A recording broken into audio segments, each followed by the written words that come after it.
So earlier this week, I saw an article on Instagram that really caught my attention. It was from Outside, and I'll link it in the I'll link it in the description below. And it said, "I moved to a remote cabin to write, and I hate it." And then the follow-up to that was, what to do if you followed your dream only to realize it wasn't what you wanted after all. As you know, my dream is to travel full-time in an RV.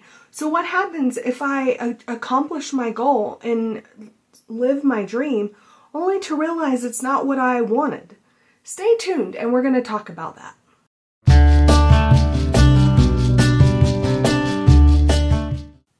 Hi, I'm Beth and welcome to my channel Born to be a Nomad, where I am documenting my journey from a life of debt to the life of a full-time RVer.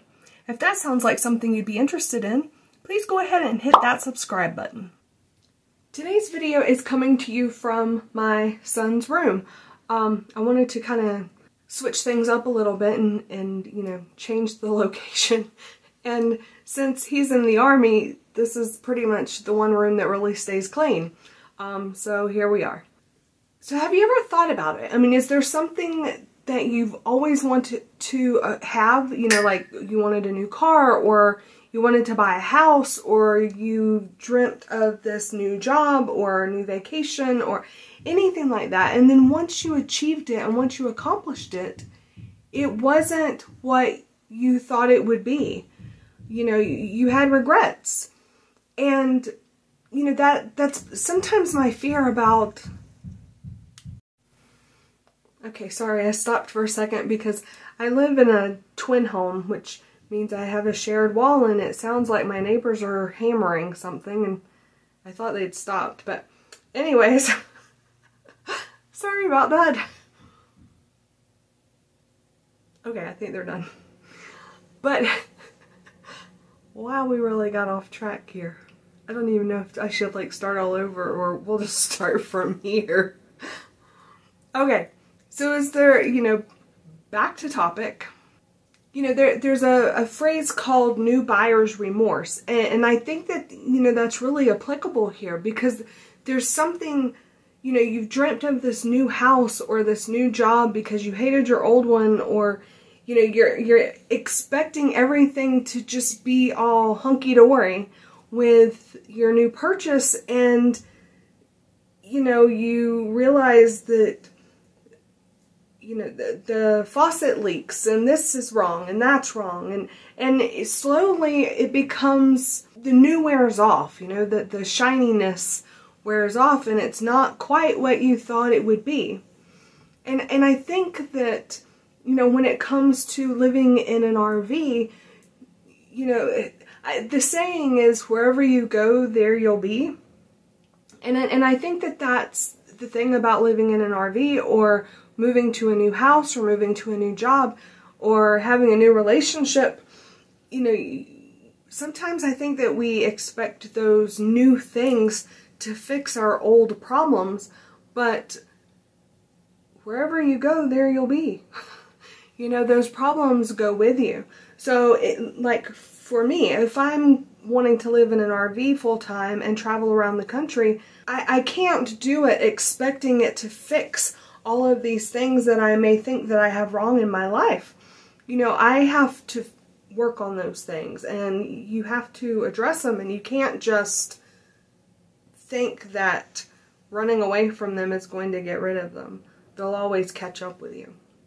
So when it comes to being realistic about living in an RV, you know, a lot of times you see the pictures on Instagram where there's a van and it has, you know, its back door open and it's facing the ocean or beach, or, you know, a mountain vista, and you know, you think, oh, that's going to be the way it is all the time and have these beautiful views, and you know, that may happen sometimes, but in reality it probably will be, you know, if you're traveling, you're probably going to wake up in a lot of Walmart parking lots, or Cracker Barrels, or Cabela's, or, you know, in a campground with another camper 5 feet that way.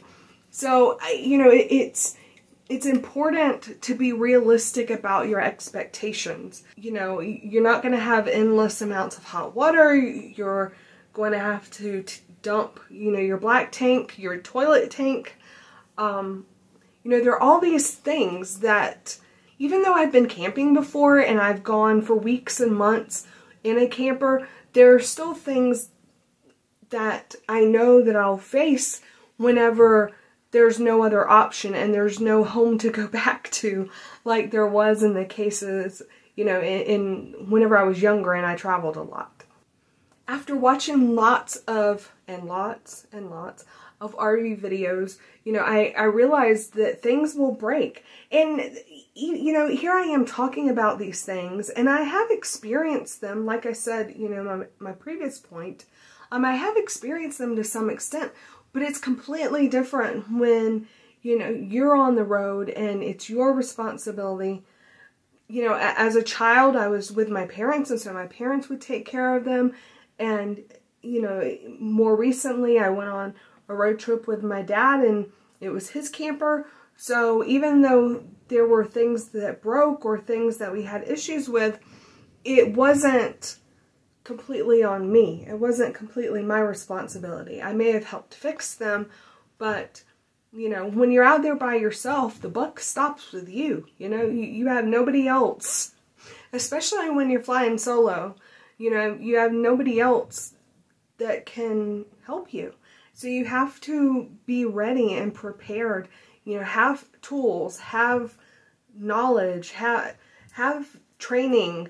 You know, there are RV repair courses that I've looked into. You know, there are all these things that you need to think about and to prepare for. Otherwise, you know, you're going to be flying by the seat of your pants. And there are lots and lots and lots of videos on YouTube about, you know, campers that flipped because they were being towed by the wrong truck with no sway bars, or, you know, things that broke that they had to spend thousands of dollars to get fixed. And it's just, you need to be prepared.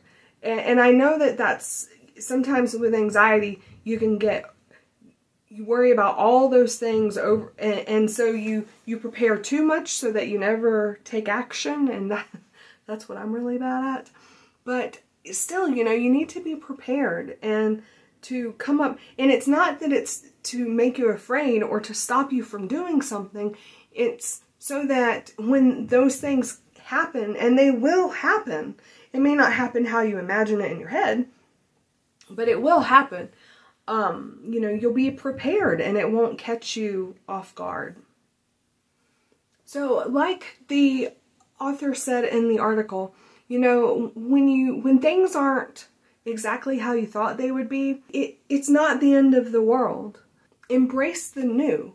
Look at how you can turn those things that you think are negatives into positive. You know, in the article, this lady had moved to this cabin out in the woods, and she hated it.